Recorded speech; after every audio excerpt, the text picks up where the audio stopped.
rescisória, de fato, o grande objetivo da ação rescisória é desconstituir a sentença. Então, quando eu faço uma ação rescisória, o que eu quero, na verdade, é desconstituir uma sentença, eu quero invalidar essa sentença. Tá? Então, existe ainda a ação rescisória. Legal, né? Então, agora todo mundo está sabendo aqui os graus de jurisdição. Nós temos 3 graus de jurisdição e já sabemos as peças. Inicial, petição inicial, começo de tudo. Citação, o sujeito é citado, o réu é citado para se defender. Cuidado que citação é o primeiro ato, o sujeito é citado para conhecer o processo. Depois, o andamento do processo é chamado de intimação. São publicações que saem e a gente precisa cumprir. Combinado? Segundo grau, acordo, Tribunal de Justiça, recurso de apelação, o agravo de instrumento. E temos aí o recurso especial extraordinário de terceiro grau. Tá bom? Existe a audiência. No Brasil, nós temos, no Código de Processo Civil, nós temos 4 audiências. Existe a audiência, chamada audiência de conciliação e mediação, que só serve para fazer acordo. Normalmente não é um juiz que vai fazer essa audiência, é um conciliador, ou seja, uma audiência que a gente tem que esquecer, que é advogada, tira a gravata, baixa o tom, baixa o ego, e vamos lá tentar fazer o acordo. Ninguém é obrigado a fazer o acordo. A audiência de conciliação é uma audiência mais simples. Não é uma audiência que vai entrar no mérito, ok? Segunda audiência que nós temos é a audiência chamada audiência de... essa audiência é muito importante, é a mais importante, instrução e julgamento. Essa audiência de instrução e julgamento é uma audiência bam, porque esse é o ideal que a gente leve testemunhas. Levamos testemunhas para que sejam ouvidas. Testemunhas vão testemunhar os fatos, né? Prova oral. E as partes, o autor e réu, vão falar nessa audiência também. Tá? Então, é a segunda audiência que nós temos. Uma terceira audiência que nós temos no processo civil, no direito civil, é a audiência chamada audiência de justificativa ou justificação. É uma audiência que é marcada, agendada, para o juiz tirar algumas dúvidas, para entender se a posse é velha, a posse é nova. É uma audiência que acontece para que o juiz, o Poder Judiciário, decida se vai dar liminar ou não nas ações processuais. E existe a última audiência, que é a chamada audiência de saneamento. A audiência de saneamento. Essa audiência, na verdade, ela serve para quê? É uma audiência para sanar dúvidas antes do juiz julgar. Então, são 4 audiências que existem na advocacia civil, na advocacia do direito imobiliário, no direito do consumidor. São 4 audiências que podem acontecer. Combinado? Correto? Legal. O que eu quero que você saiba também? Nós temos no Brasil 3 procedimentos. O procedimento judicial, chamado procedimento comum, o procedimento judicial chamado especial e o procedimento judicial chamado procedimento de execução. Então, professor Júlio, o que é procedimento? Quando você contrata TV a cabo, você vai escolher o pacote, né? Você vai escolher um pacote de serviços. Você vai escolher um pacote de 200 canais, outro pacote de 100 canais, outro só da TV aberta. Não tem isso. Vai ficando mais caro quanto mais canais. O Poder Judiciário é isso. Quando eu vou usar o Poder Judiciário, eu preciso parar, respirar e ver para onde eu vou. Qual procedimento eu vou usar? Nós temos 3. Procedimento comum é o mais usado. Procedimento comum. Procedimento comum é aquele mais usado, mais demorado, porque o outro vai ser citado, vai apresentar uma contestação, uma defesa. É o mais comum, mais demorado. Procedimento comum é o mais utilizado, é residual. Quando dá para usar o segundo procedimento, o comum é o primeiro, o segundo é a execução. Eu só não uso o procedimento de execução quando não dá. O procedimento de execução é um procedimento que eu vou usar com o objetivo de resolver rápido. Porque a execução não tem aquela fase de conhecimento demorada antes da sentença. Procedimento de execução eu já vou no segundo tempo. Não preciso da sentença, eu já vou cobrar. Então, cuidado. Execução é o procedimento mais rápido, é o melhor de todos. A gente só não usa quando não dá. O procedimento de execução nós vamos usar toda vez que a gente tem um contrato assinado. Um contrato assinado, 2 testemunhas, o comprador, o vendedor, os contratantes têm que assinar e 2 testemunhas. Aí eu posso usar o procedimento de execução porque eu tenho um título executivo extrajudicial. Quando eu não tenho título executivo extrajudicial, não dá para usar o procedimento de execução, que é o melhor, o mais rápido. Dá para bloquear a conta, penhora online, bloquear um carro. É diferente. O terceiro procedimento, eu falei do primeiro, procedimento comum. O terceiro é o procedimento, o primeiro é o procedimento comum, o segundo é o procedimento de execução e o terceiro é o procedimento especial. Procedimento especial são algumas ações que eu tenho no Código de Processo Civil e eu vou usufruir dessas ações porque é alguma coisa diferente. Algum prazo, alguma regra, algum pressuposto, por isso é chamado especial.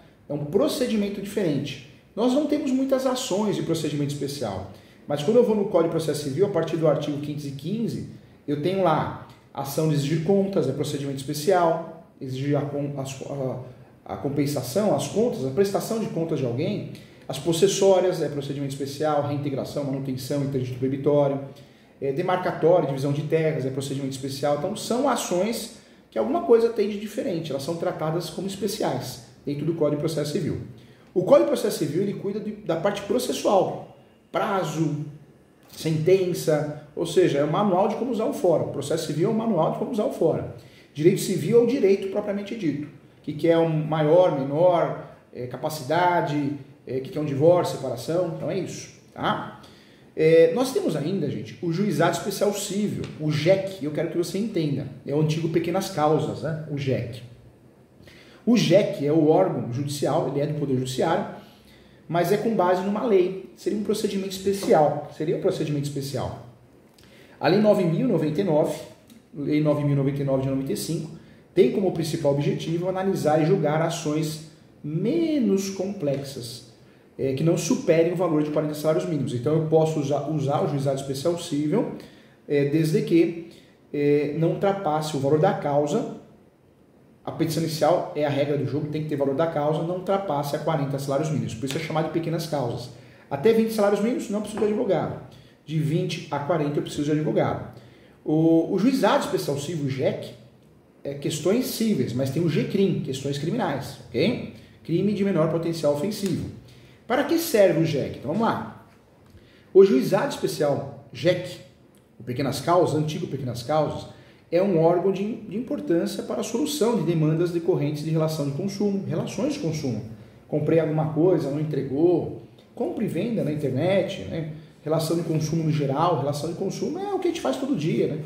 Compra alguma coisa no mercado, uma construtora, relação de consumo. O JEC, o Juizado Especial Cível, ele trata muito dessas relações de consumo, mas também em caráter de exceção de outras situações, né, como locação, também trata disso. Bater no teu carro, você não precisa contratar um advogado se o valor que você quer cobrar daquela pessoa que bateu é menor que 20 salários mínimos, então dá para trabalhar nesse sentido. Quais causas, né, podem ser solucionadas no JEC? Podem ser solucionadas no JEC, ou pequenas causas que não ultrapassem o valor de 40 salários mínimos, vigente, nacional, não é estadual. Ou seja, caso o pedido seja superior a 40 salários mínimos, a parte interessada tem duas opções. Ou reduzir o valor da causa, da pretensão, né, no valor limite, no sentido de que não exceda o limite, o valor máximo de 40 salários mínimos, ou contratar um advogado para representá-lo e ingressar com uma ação que ocorrerá na Justiça Comum, fora do JEC. Tá? Onde deve ser proposto o processo no Juizado Especial Cível? O processo, gente, no Juizado Especial Cível, pequenas causas, ele deverá ser proposto no domicílio do consumidor ou do réu. Tá? A escolha do consumidor, de acordo com o artigo 101, inciso 1 do Código de Defesa do Consumidor, ele que vai escolher o JEC mais próximo da casa dele ou onde está localizado o réu. No caso, né, no estado de São Paulo, Pernambuco, os processos referentes às relações de consumo que não ultrapassem a 40 salários mínimos podem ser distribuídos junto aos fóruns, né? E acontece em outros lugares também. No sistema, você vai mandar direto para o JEC. Quando você não tem advogado, vai lá no próprio JEC, no Juizado Especial Cível, e você faz isso lá. Tem Juizado Especial Cível até conveniado à faculdade, né, gente? Tem sim, ainda tem, já teve muito mais. Outra pergunta que é comum: quem pode ajuizar uma ação perante o Juizado Especial Cível? Então, podem ser autores de uma ação proposta no Juizado Especial Cível as pessoas físicas maiores de 18 anos. Então, anote aí. Pode propor uma ação no Juizado Especial Cível pessoas físicas, naturais, maiores de 18 anos. Essa é a regra. Mas tem exceções. A exceção às microempresas, associações cíveis de interesse público e as sociedades de crédito ao microempreendedor. Então, caráter de exceção, empresa pode, microempresa, tá? Não dá pra errar, hein? Legal, né? Tomar a minha, hein?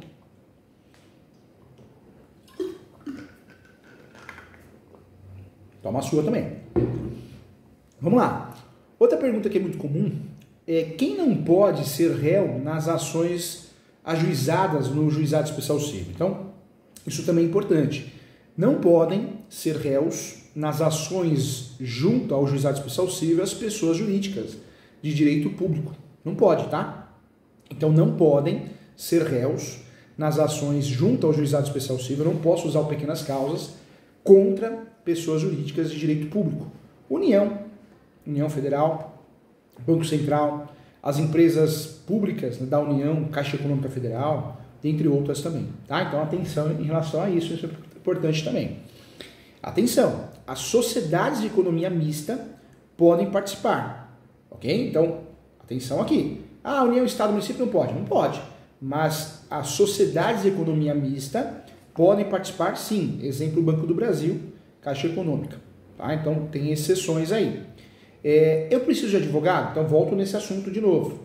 O acompanhamento de um advogado nas pequenas causas, né, o juizado especial civil, não é obrigatório até 20 salários mínimos. Não é obrigatório nas ações com valores inferiores a 20 salários mínimos nacionais.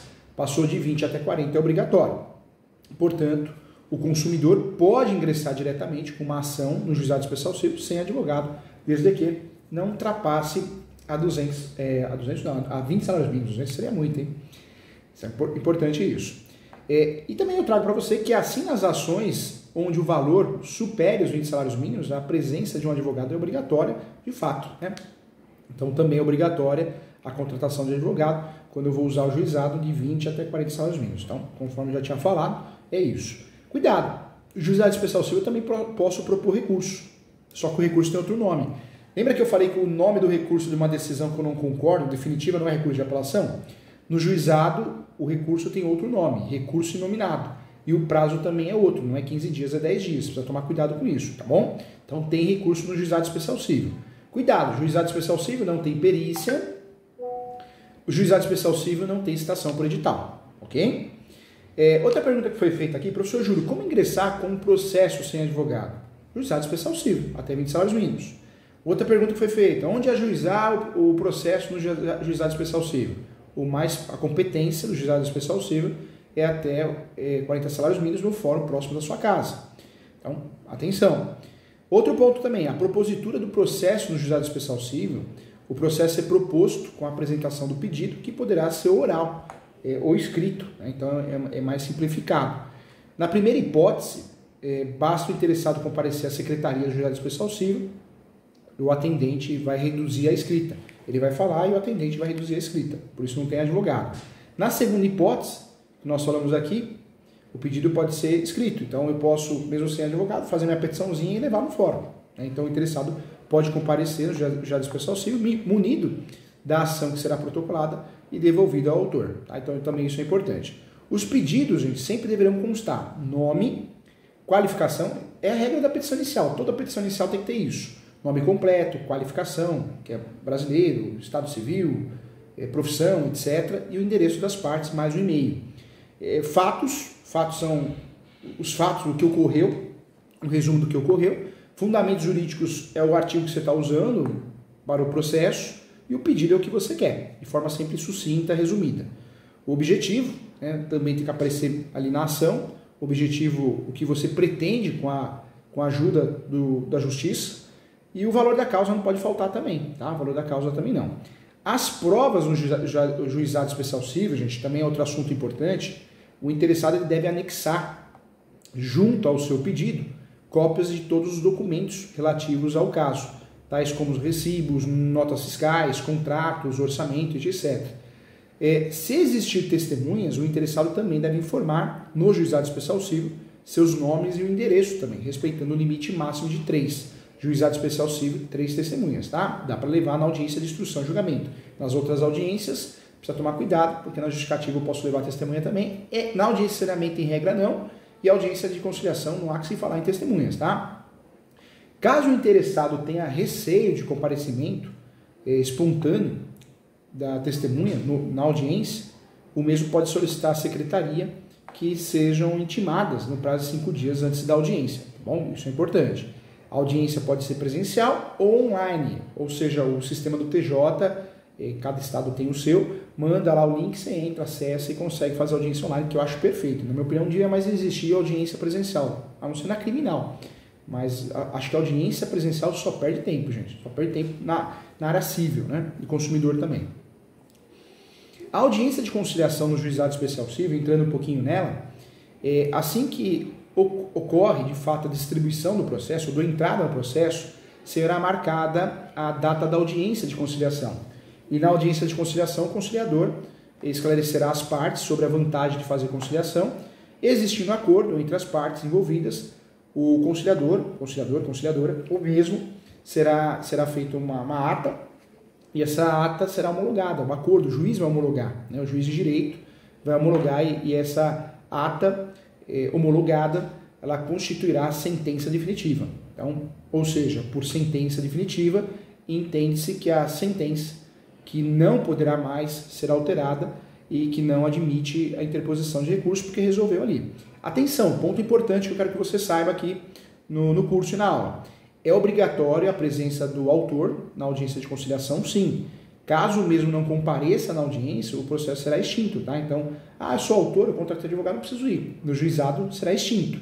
O resultado, há resultado para o réu que não comparecer na audiência, então o autor, o processo será extinto no juizado. Se o réu não aparecer na audiência de conciliação do juizado especial civil, acontece a chamada revelia. O que é a revelia? Fica com razão o autor, não que ele ganhou o processo, não é isso, o processo vai ser analisado, mas leva uma grande vantagem, ocorreu a revelia, não teve interesse em se defender, prevalece, existe uma presunção que o autor está falando a verdade, ou seja, os fatos narrados pelo autor serão considerados verdadeiros, salvo se o contrário resultar de convencimento do juiz, e a sentença será proferida imediatamente, pode ocorrer antecipação da sentença, tá? Então isso é importante também. Audiência de instrução e julgamento, gente, no juizado especial civil. Não obtendo êxito na audiência de conciliação, ninguém é obrigado a fazer acordo, será marcada a audiência de instrução e julgamento. E essa sim é feita por um juiz, juíza, e essa sim eu tenho que levar as testemunhas, a qual o juiz ouvirá as partes e analisará as provas apresentadas, julgando, né, ao final o processo. Atenção, isso é importante. O não comparecimento do autor à audiência de instrução e julgamento acarreterá, sim, na extinção da ação. Então, outro ponto importante. Mais um ponto que eu quero trazer para você. Sentença no juizado especial civil. A sentença ela será elaborada por um juiz de direito e deve conter, sim, toda a fundamentação que a levou ao convencimento. Tá? Então, isso é importante. Existindo condenação no juizado especial civil, a sentença deverá expressar o valor. Tá? Então, um ponto importante. E outra dica também. A sentença, gente, ela põe fim ao processo no primeiro grau de jurisdição. A primeira instância. E somente condenará o vencido no mesmo, né, em custas e honorários do advogado. Então, importante isso, nos casos de litigância de má-fé. Então, importante. Gente, cuidado. Tem honorários advocatícios pactuados, você combina com o advogado. Tem honorários advocatícios por êxito. Ação trabalhista, previdenciário, civil, não tem ação por êxito. Advogado que cobra por êxito na ação civil, gente, desculpa, não sabe nem o que está fazendo. É verdade, não existe êxito no ramo civil. Quando você perde a ação, se não tem justiça gratuita, você tem que pagar a sucumbência para o advogado que ganhou, que pode chegar a 20%. Então, sucumbência tem que ser explicado, tem que saber o que é. Honorários de sucumbência são honorários que você paga ao advogado que ganhou a ação se não tem justiça gratuita. Se tem, não há que falar em sucumbência. Voltando aqui no recurso no juizado especial civil, eu me adiantei, eu falei do recurso inominado, 10 dias o prazo, então é o único recurso que nós temos no juizado especial civil, tá?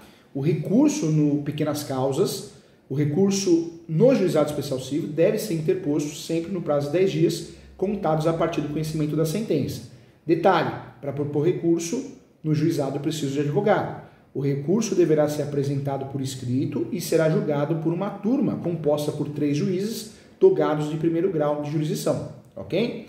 Atenção, é importante saber que para a interposição do recurso no juizado especial civil, então, como eu já falei, precisa da representação do advogado, é obrigatória. Recurso extraordinário no juizado especial civil. Cabe recurso extraordinário no juizado especial civil das decisões proferidas pelo colegiado de juízes do tribunal ao Supremo Tribunal Federal, o STF, no caso de violação à Constituição Federal. Outro ponto que eu queria falar para você, execução no juizado especial civil, cumprimento de sentença. Quando eu ganho, eu preciso cobrar. Então eu vou cobrar aquilo que eu ganhei na sentença. É uma peça que chama cumprimento de sentença, senão nada acontece.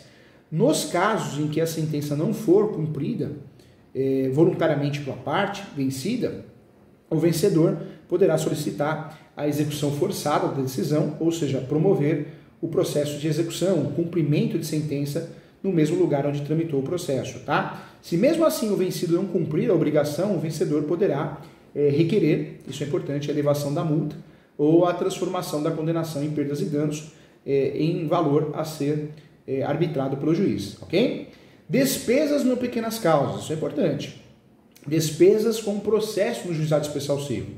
Não existe despesas, né? Não são devidas despesas. No processo do juizado especial civil não tem despesa. Você não paga taxa judiciária, você não paga citação, você não paga nada, né? Não paga nada. As despesas não pagam. Não existe despesa no juizado especial civil, salvo para recorrer, tá? Então não são devidas despesas com processo no juizado especial civil na primeira instância. As despesas comuns com o processo, que é a citação, intimação, taxas judiciárias ou honorários advocatícios. É somente em segundo grau que haverá necessidade de pagamento dessas despesas. Então, o segundo grau tem. Em segundo grau, paga a taxa recursal. Tá? Os honorários sucumbências, os honorários do advogado, os honorários sucumbenciais, o advogado que ganha ação, se não tem justiça gratuita, apenas serão devidos quando o recurso for julgado improcedente, a parte que perder, e serão arbitrados pelo juiz em 10 a 20% do valor da condenação. Atenção, na nossa legislação, ela acaba desestimulando, né, o recurso meramente protelatório, ok? Juizado especial civil, eu falei aqui, justiça estadual. Outra coisa que eu quero contar para vocês aqui. Nós temos 3 graus de jurisdição, concorda? Primeiro grau, juiz, sentença. Segundo grau, desembargadores, acórdão. Terceiro grau, ministros, acórdão. 3 procedimentos, procedimento comum, especial e procedimento de execução. Por fora nós temos o procedimento especial do juizado. Mas nós temos 2 justiças, gente. Eu não sei se você parou para pensar, mas tem a justiça federal e tem a justiça estadual. Nós usamos, o mais comum é a justiça estadual. Nós usamos a justiça estadual. A justiça federal é exceção.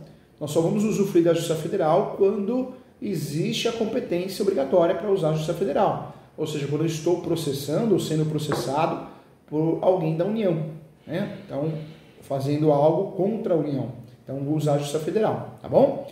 Existe o juizado especial civil, legal, está craque. Mas existe também, anote aí, o juizado especial federal, o JEF, J-E-F. Da mesma forma que o juizado especial civil existe o juizado especial federal, o JEF, e é destinado a causas de menor gravidade também. Entretanto, existem algumas diferenças entre essas 2 instituições, vamos chamar de instituições. O juizado especial federal processa e julga causas federais, somente causas federais, cujo valor, atenção, não ultrapassa 60 salários mínimos. Então, o JEC da Justiça Estadual, 40 salários mínimos. O JEF, ou seja, o JEC da Justiça Federal, 60 salários mínimos. Então, nós temos aí 20 salários mínimos a mais. O limite do JEC estadual, 40. O limite do Juizado Especial Federal, 60. Tá bom? 60 salários mínimos. Nos processos federais do Juizado Especial, podem ser réus ou autores a União, autarquias, que é um grande exemplo, INSS, o Banco Central, fundações e empresas públicas, como a Caixa Econômica Federal, e assim podem ajuizar a ação pessoas físicas, também microempresas e empresas de pequeno porte também. Por outro lado, as partes no Juizado Especial Federal podem designar representantes que não sejam advogados para representá-los, ou seja, no Juizado Especial Federal, você pode fazer uma procuração para alguém que não seja advogado, tá? Pouca gente sabe disso, mas é uma realidade. Combinado? Agora você está craque, né? Então você não erra mais. Então, legal, você já conhece agora o Poder Judiciário. Quando eu tenho um processo, vai sair as intimações, a publicação no sistema do advogado junto ao OAB. E aí o advogado vai cumprindo as publicações. Então, um técnico jurídico, um analista jurídico, ele pode trabalhar no escritório de advocacia, onde ele vai tomar conta das publicações. Ele vai entrar no site da OAB, vai digitar lá o cadastro, login e senha, vai entrar, e aí aparece todo dia tem publicação, tem dia que não sai, tem dia que sai muitas, é assim, você vai imprimir ou vai separar numa pastinha, se usa o Drive ou no sistema, e aí o advogado vai cumprir esses andamentos. Você que é analista e técnico judiciário, dependendo da sua experiência, você vai fazer as peças simples, né? Peças de juntadas, de documentos, peças pedindo alguma coisa, você vai aprender também a tocar o andamento, tá? Então isso é importante. Sempre ser organizado, né? Não pode perder prazo. Prazo é algo perigoso, então tem que anotar numa agenda ou tem um sistema, tem que tomar muito cuidado com isso, tá bom? Tem prazo, tem que cumprir prazo. Perdeu o prazo, a coisa complica. Então isso é importante. Isso é o Poder Judiciário, né? Isso é o Poder Judiciário, nós agora sabemos como que funciona o Poder Judiciário, de fato fica muito mais fácil ser um analista, ser um técnico. E agora eu preciso entender os cartórios. Cartório é o Tribunal de Justiça, cartório é a delegação do Tribunal de Justiça. Cada cartório tem a sua atribuição. Quando eu falo de cartório, nós temos vários cartórios, né, no Brasil. Cartório, ele é delegação do Tribunal de Justiça, ou seja, o oficial de cartório, ele passa num concurso público, ele vira oficial de cartório, registrador, tabelião, e ele monta a equipe dele CLT, que esse curso proporciona a você também a ter uma formação para poder trabalhar no cartório. A ideia é que você possa trabalhar em imobiliária, cartórios, essa é a ideia desse curso, né? Você pode prestar serviço para cartórios, imobiliárias, advocacia, construtoras, jurídicos, departamentos jurídicos, então essa é a ideia. Quais são as atribuições dos cartórios, de cada cartório? Então vamos lá. Nós temos vários cartórios diferentes e não podemos errar. Os serviços prestados pelo cartório de registro civil, o cartório de registro civil faz o quê, professor Júlio? Os cartórios de registro civil são responsáveis pela prática de atos de registro, registro de nascimento, casamento, óbito, entre outros. Então, eu preciso de uma certidão de óbito, cartório civil. Eu preciso de uma certidão de casamento atualizada, cartório civil. Uma certidão de nascimento atualizada, cartório de registro civil, ok? Então, o cartório civil vai arquivar isso. Certidão é pública, todo mundo tem acesso à certidão, hein? Não é só a parte, só consigo a certidão minha com o meu RG e CPF. Não, é pública. Qualquer pessoa pode ir lá solicitar, lembrando que hoje a gente faz tudo pela internet. Além dessas certidões, né, desses cuidados registrados que o cartório tem de registro civil, ele também cuida das averbações, anotações e fornecimentos também de certidões desses atos, ok? Então não dá para errar. Combinado? Não dá para errar. Vamos lá, outro ponto aqui também. Cartório, quais são os serviços prestados pelo cartório de registro de títulos e documentos? Vamos lá, não vai confundir, hein? Registro civil a gente já falou, estamos no segundo cartório. Qual que é a atribuição desse segundo cartório? Você sabe qual que é? Então vem comigo, ó. Esse segundo cartório, os cartórios de registro de registro, né? De registro de títulos e documentos, esse é o nome, cartórios de registro de títulos e documentos, têm funções diversas. Eles promovem registro de documentos gerais, como contratos que têm por objetivos bens móveis, e também ele é um cartório responsável por fazer notificações extrajudiciais. Você paga para o cartório notificar alguém, ele presta serviço. Também, como as de cobrança, né? Cobrança de contrato, de documentos, também, essa é a função, tá? Esse cartório, ele também é responsável por fazer notificações extrajudiciais, como a de cobrança, por exemplo, solicitação de documentos, essa é a função desse cartório. Além disso, o cartório de registro de títulos e documentos também presta o serviço chamado a suplementar ou residual, que os outros cartórios não fazem, esse cartório pode fazer, praticando os registros não atribuídos aos demais cartórios. O que o cartório de imóveis não faz, o que o cartório de civil não faz, o cartório de pessoas jurídicas não faz, esse cartório pode fazer, que é o cartório de registro de títulos e documentos, ok? Quais são as atribuições dos cartórios de registro civil de pessoas jurídicas? Então, estamos falando de um outro cartório já, hein? Ok? Esquece o chamado cartório de registro de títulos e documentos. Agora estamos falando de outro cartório. Cartório de registro civil de pessoas jurídicas. Os cartórios de registro civil de pessoas jurídicas são responsáveis pelo registro dos contratos sociais, atos constitutivos e estatutos. E também as suas respectivas alterações, tá? Das empresas, sindicatos, associações, fundações, sociedades civis, pias, né? Religiosas, morais, científicas, é tudo esse cartório que vai fazer. Outro cartório que nos interessa muito é o cartório de notas, né, gente? Cartório de notas, tabelião de notas. Os cartórios de notas são competentes para lavrar de fato escritura pública. O grande objetivo do cartório é lavrar a escritura pública, né? O cartório de notas, o tabelião de notas. Então, o tabelião de notas tem o objetivo de lavrar a escritura pública, procuração, escritura pública compra e venda, escritura pública de inventário, uso capião, adjudicação compulsória. Falou em lavrar uma escritura pública, seja um contrato, ou seja uma procuração, ou reconhecer firma, é o que esse cartório faz. Então, os cartórios de notas são competentes para lavrar e elaborar, né? Escrituras como as de imóveis, reconhecimento de paternidade, de firma, testamento, partilhas, inventário, divórcio, quando pode, autenticações de cópias e procurações, reconhecimento de assinaturas, entre outros. Essa é a função dos cartórios, tabeliões de notas, cartórios de notas, tá? O próximo cartório que nós temos é o cartório de registro de imóveis. Os cartórios de registro de imóveis, diferente dos outros, é por competência. Se você quer uma certidão de propriedade atualizada, você tem que ir nesse cartório de competência. Ele pega os bairros, né? São Paulo, o município de São Paulo, nós temos 18 cartórios. Cidade interior, uma cidade menor tem um só, 2, então depende da cidade. Cidades maiores normalmente tem, São Paulo tem 18, né? Então é muito cartório. Os cartórios de registro de imóveis, gente, eles registram os títulos de propriedade de imóveis e as respectivas averbações, né?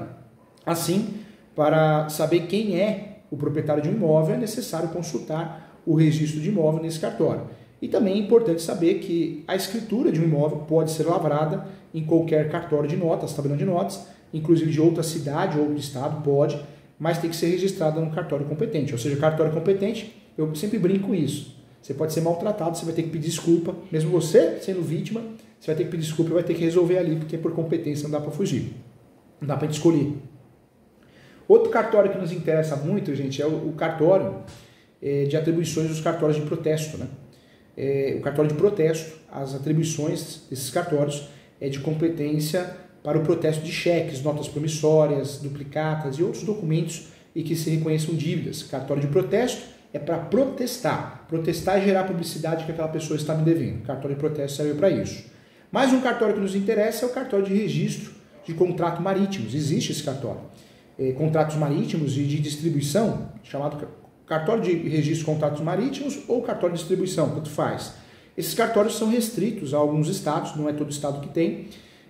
Os primeiros tratam exclusivamente de atos relativos às transações de embarcações, navio, barco, embarcações marítimas, né? E os segundos, chamados cartórios de distribuição, respondem para a distribuição equitativa de serviços cartoriais, de que trata a Lei 8.935 de 94, ou seja, os atos complementares à função. Tá? No Distrito Federal não existem esses cartórios.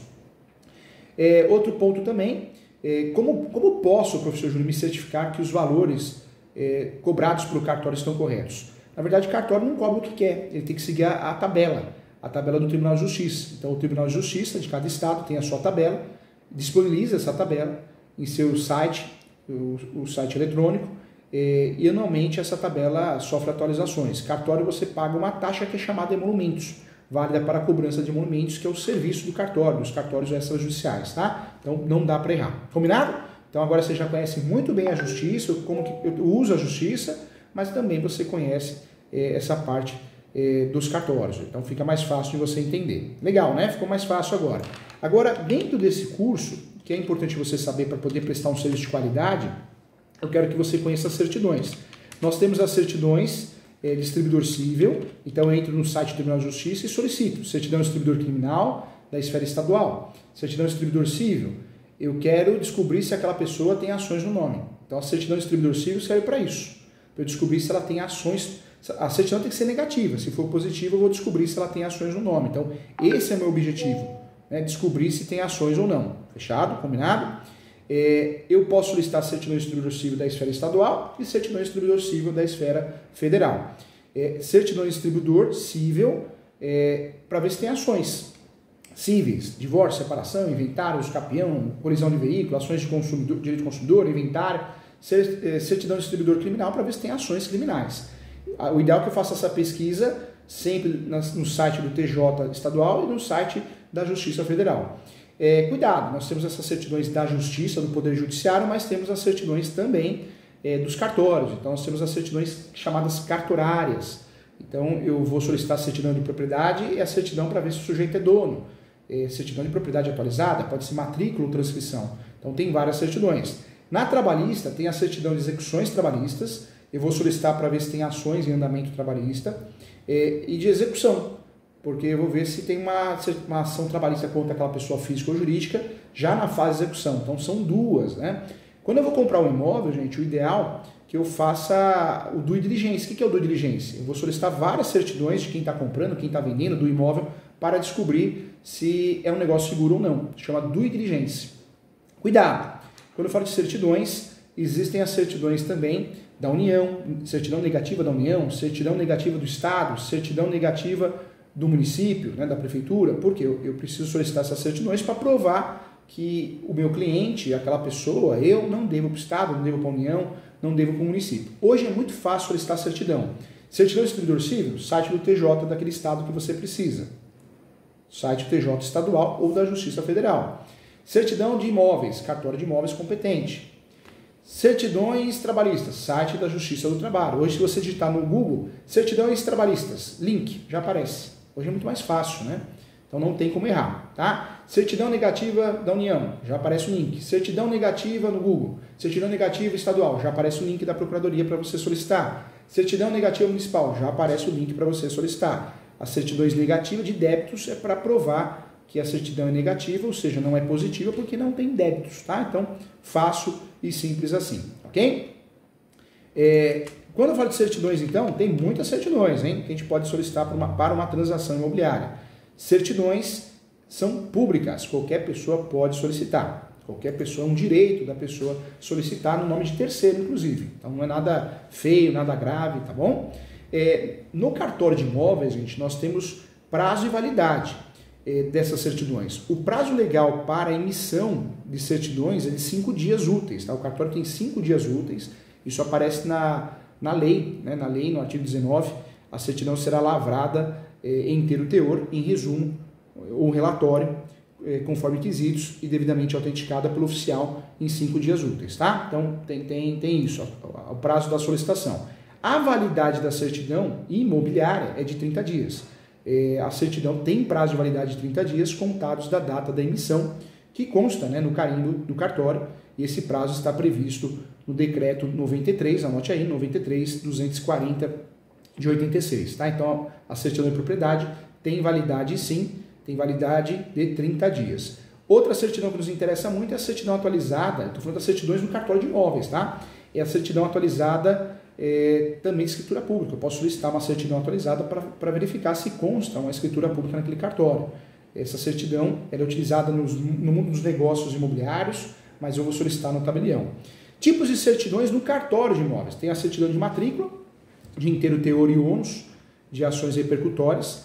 Essa certidão de matrícula, ela tem o objetivo, ela contempla a emissão da cópia da matrícula do imóvel. Todo imóvel tem matrícula, todo imóvel tem um RG, essa certidão tem esse objetivo. Essa certidão de inteiro teor onde será certificada a existência ou inexistência de ônus, de ações naquela matrícula, tá? Existe a certidão de matrícula pura, de inteiro teor. Essa certidão ela contempla o registro lavrado após 76, antes de 76 é transcrição, mas é a mesma coisa, que nem SIC e RG. É através dessa certidão que é possível obter a reprodução integral e fiel das matrículas efetuadas no livro 2, Registro Geral do Cartório de Imóveis. A certidão de propriedade, eu posso pedir uma certidão de propriedade no cartório de imóveis.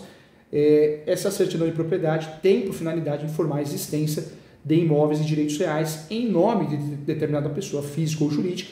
Ela pode ser requerida também, tem o objetivo de provar a propriedade. E aí tem a certidão de registro auxiliar, que eu posso solicitar no cartório de imóveis.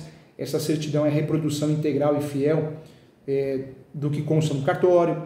Tem a certidão de registro auxiliar por quesitos, são perguntas que eu posso fazer ao cartório. A gente não precisa guardar tudo, porque a gente pode perguntar para o cartório. Eu preciso de uma certidão que resolva esse meu problema. E o cartório, eles são consultores, eles têm que orientar, né? Existe a certidão, chamada certidão de registro do imóvel, que essa certidão é utilizada para os interessados que querem buscar, localizar registros de um determinado imóvel a partir do indicador real, a partir da quadra, lote, bairro. Eu posso pegar seu RG CPF e posso tentar no cartório levantar o que você tem no seu nome. Eu consigo, né? Tem a certidão de transcrição, ou seja, são documentos arquivados no cartório da propriedade antes de 76, já tinha falado sobre isso.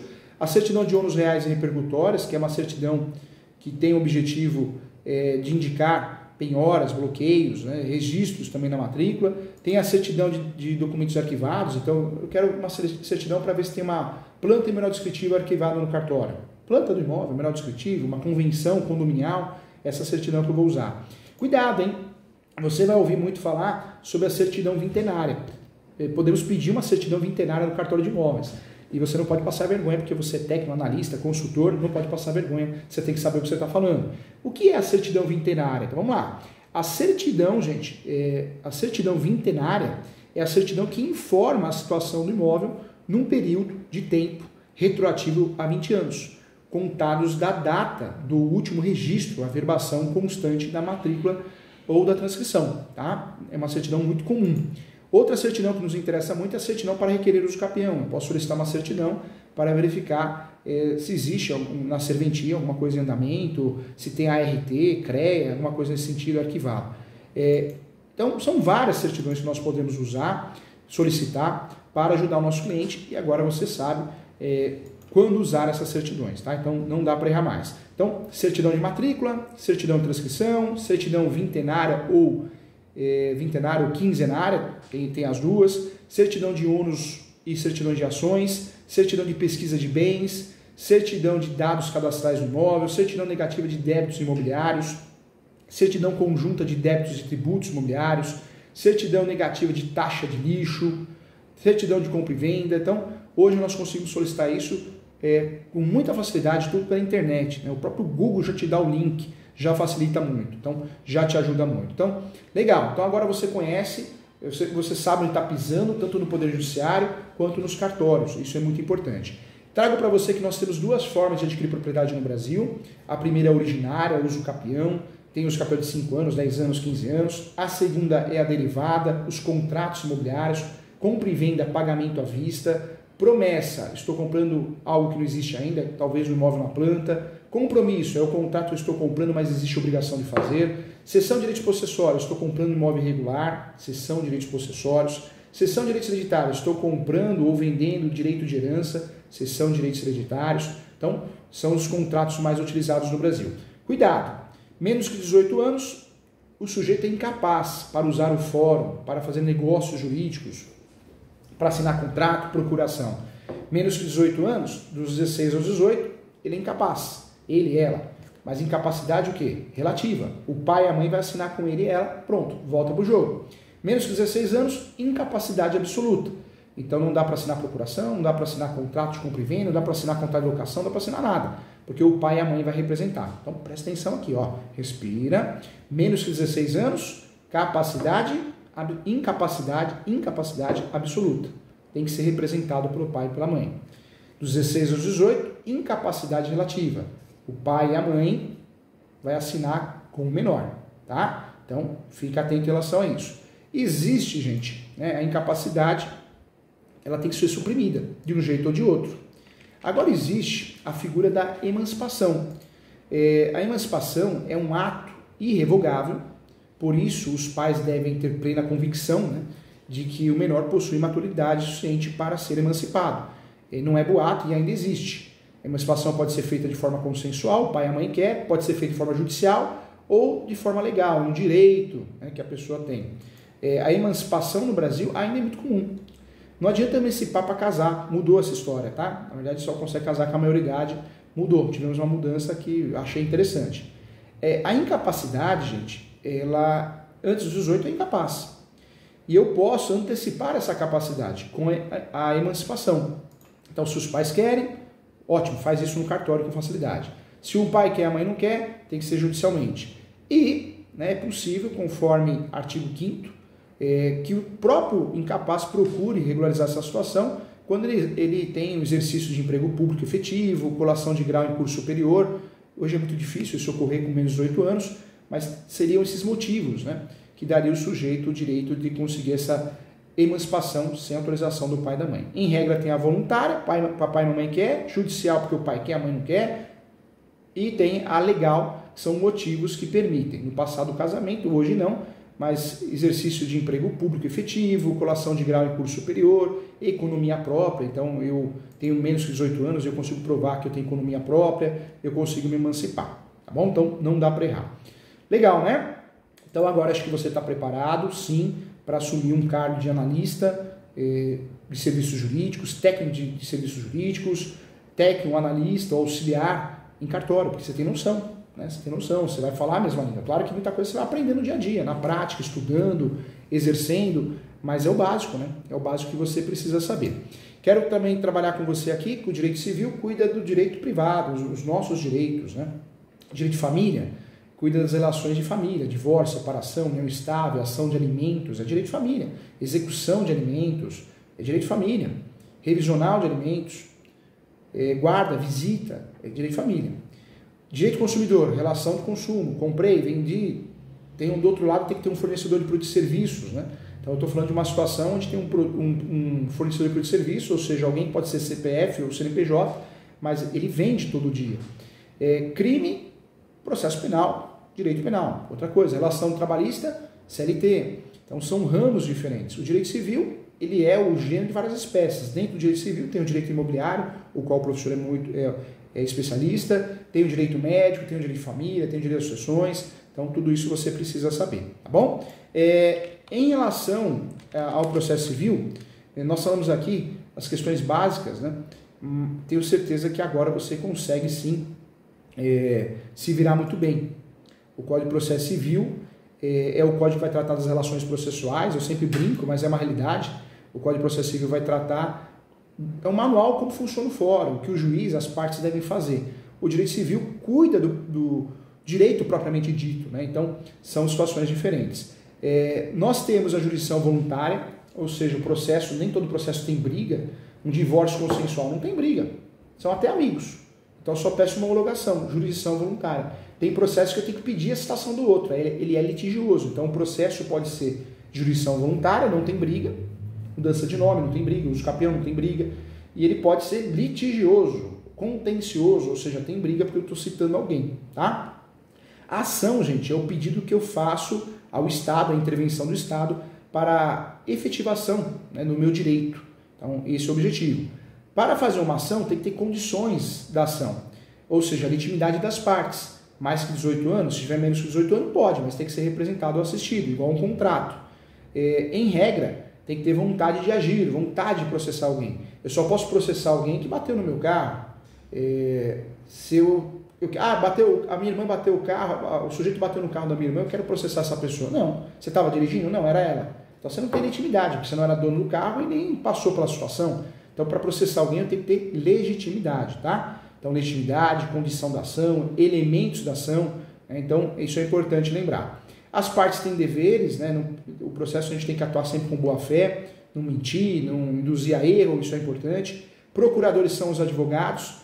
Tem casos que eu preciso incluir, se é casado, marido e mulher, é o litisconsórcio necessário, então a esposa nas ações imobiliárias vai, o marido tem que aparecer na ação.